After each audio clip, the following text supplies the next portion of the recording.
Salam saudaraku. Kita sering tergoda untuk mengejar penghormatan dari manusia, dan akhirnya sering sekali itu menggagalkan kita mendapatkan penghormatan dari Tuhan sendiri. Itu sebabnya Yesus berkata di dalam Yohanes 5 ayat 44, "Bagaimanakah kamu dapat percaya, kamu yang menerima hormat seorang dari yang lain, dan yang tidak mencari hormat yang datang dari Allah yang Esa." Ya, memang saudaraku, ini sebuah persoalan yang sangat aktual. Terlalu cepat kita puas hanya dengan dihormati manusia, padahal belum tentu dihormati oleh Tuhan. Mengejar hormat manusia, maka tentu saja upahnya pun dari manusia. Mengejar hormat dari manusia sering sekali justru mengecewakan kita. Karena ketika kita berusaha mengejar hormat manusia dan manusia itu sendiri tidak menghormati kita. Karena manusia memang tidak pintar memberi hormat satu dengan yang lain. Karena manusia penuh kelemahan. Itu sebabnya banyak orang kecewa ketika dia mengejar hormat manusia. Itu sebabnya pula Yesus berkata kepada kita, jangan kejar hormat manusia, tapi kejarlah hormat dari Allah Bapa. Nah, apa pula dinamikanya ketika kita mengejar hormat daripada Allah Bapa? Tentu saja, mengejar hormat dari Allah Bapa bukanlah sebuah pekerjaan yang mudah. Yesus Kristus sudah mengajarkan kepada kita betapa menantangnya, bahkan beratnya mengejar hormat dari Bapa.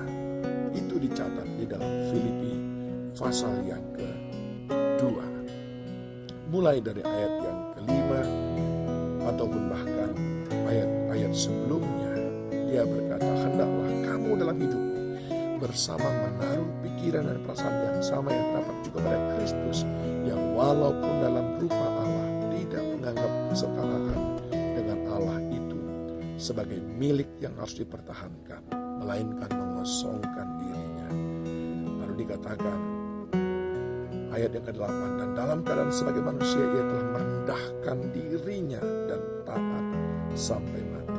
Itulah sebabnya Allah sangat meninggikan dia dan mengaruniakan kepadanya nama di atas segala nama. Sekarang saudara sudah tahu bagaimana cara kita mendapat hormat dari Bapa di surga. Yang pertama adalah kerendahan hati. Kita perlu merendahkan hati kita di hadapan Tuhan dan di hadapan manusia. Kita perlu selalu berkata kepadanya, tanpa Tuhan aku tidak mampu berbuat apa-apa. Mereka lah orang yang dihormati Tuhan. Bukankah orang yang rendah hati akan ditinggikan oleh Tuhan? Adakah kerendahan hati menjadi bagian terpenting dalam hidup saudara? Maka saudara akan dihormati oleh Tuhan. Yang kedua, kita belajar tentang sebuah kata yang sangat sederhana. Ayat yang ke-8, taat sampai mati. Yang kedua yang mendatangkan hormat daripada Tuhan adalah ketaatan. Ketaatan sepenuhnya sampai mati. Bukan ketaatan yang sementara, ketaatan yang konsisten, ketaatan yang terus dipertahankan. Itu mendatangkan hormat daripada Tuhan. Saudara bisa melihat bagaimana Yusuf yang dari Mesir, dari saudara-saudaranya, rumah ayahnya dibuang ke Mesir, taat terus kepada visi itu, dan sampai akhirnya tibalah waktunya Tuhan menjadikan dia orang terhormat di Mesir. Saudaraku yang dikasihi Tuhan, Yesus Kristus pun sudah memberikan contoh itu kepada kita. Memang tidak mudah ketika kita mengejar hormat daripada Bapa. Yesus Kristus harus melewati taman Getsemani, dan dia bahkan sempat berkata, sekiranya cawan ini bisa berlalu daripada-Mu. Kepada murid-murid dia juga berkata, engkau akan dimusuhi, engkau akan dianiaya, engkau akan disalah mengerti, tapi jangan mundur. Yesus Kristus sudah menjalaninya. Dan dari sanalah Bapa sangat menghormati dia. Taat sampai mati. Dan yang ketiga dikatakan bahkan sampai mati di kayu salib. Pengertian kayu salib di sini adalah sebuah penderitaan.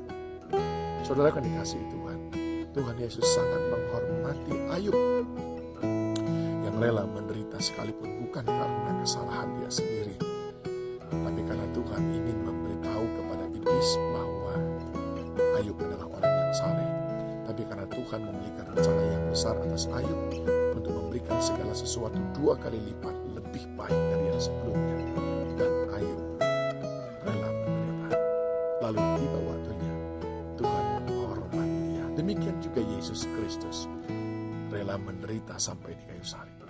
Saudara mau dihormati oleh Tuhan? Yang pertama, rendahkan dirimu.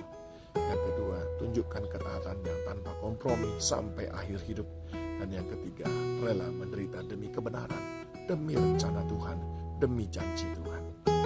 Kepada orang-orang itulah Tuhan memberi hormat. Dan Tuhan akan berkata, ini anak yang kukasihi, kepadanya aku berkenan.